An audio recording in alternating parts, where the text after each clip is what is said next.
What a beautiful and rich gospel lesson we have today. Perhaps one of the most familiar parables in all the Gospels, the parable of the prodigal son, is a powerful and an interesting story, and one that can elicit a variety of reactions from us. And I wonder, as you heard the reading of this today, did you resonate with any of the characters in the story?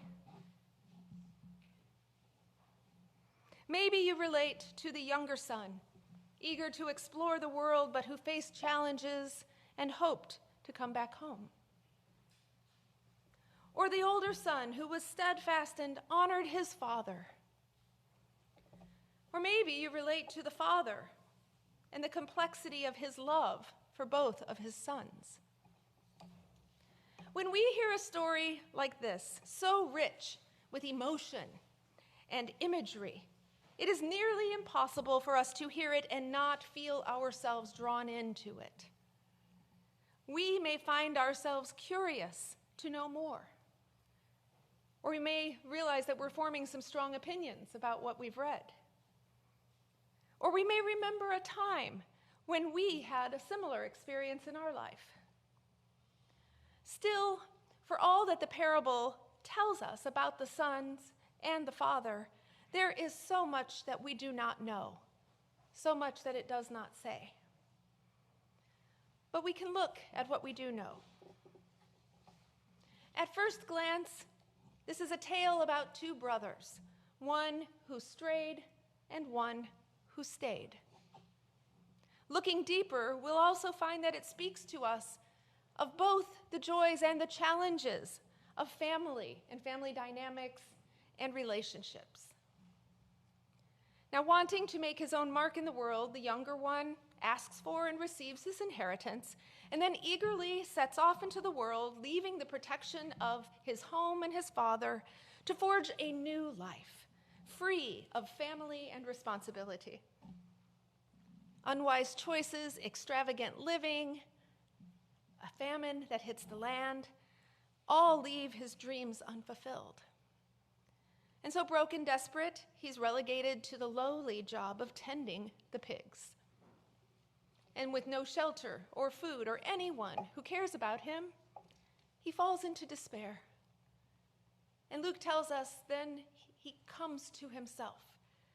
He has this awareness. And in that moment, he acknowledges the error of his behavior and the error of his actions. And he wonders, might there be at all the possibility of returning home to live on the fringes of his father's estate, certainly not as a son, but as a hired hand or a servant?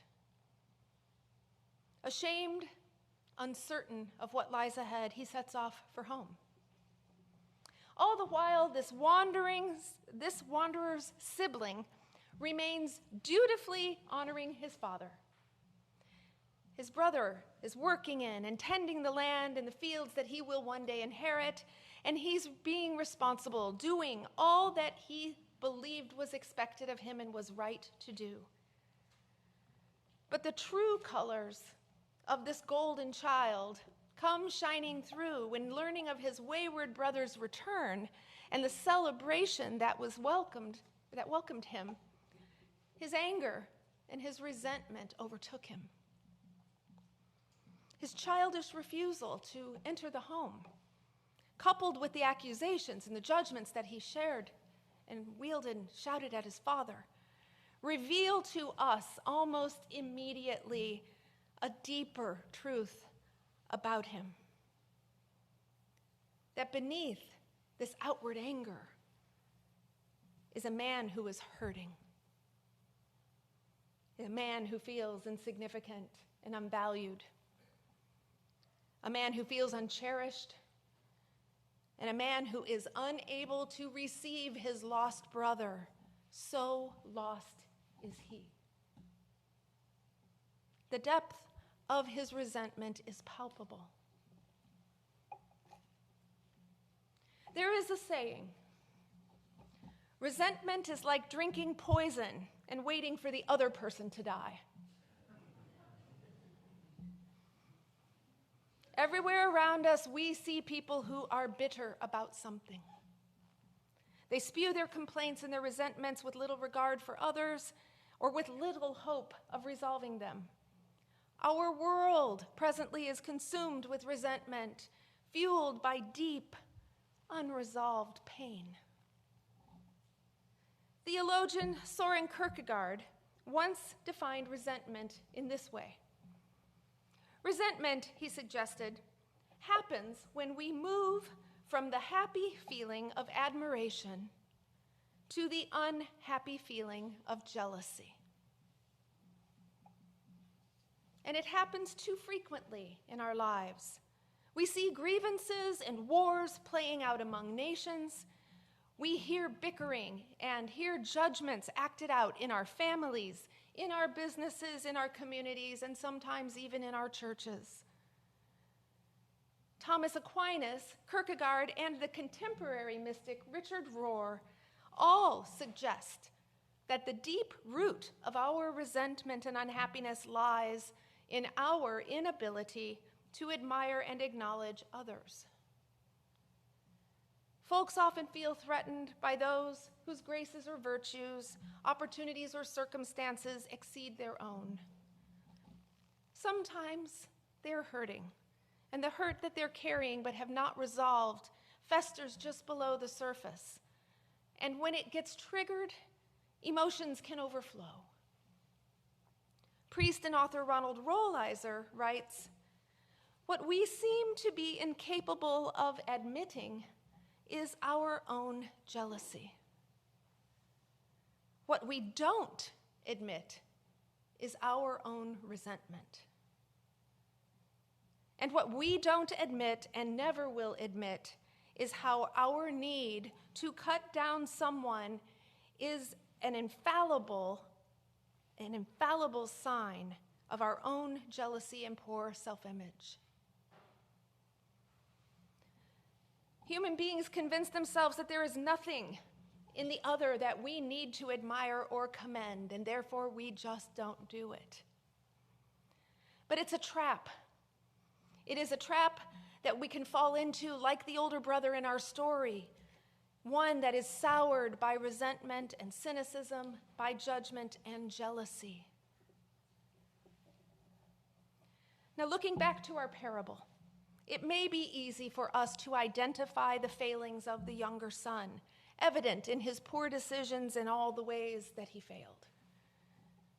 We probably know people in our own lives that we could point the finger at, naming their failings and their inadequacies, and all the reasons that they're not worthy of a fresh start or not welcome back into the fold.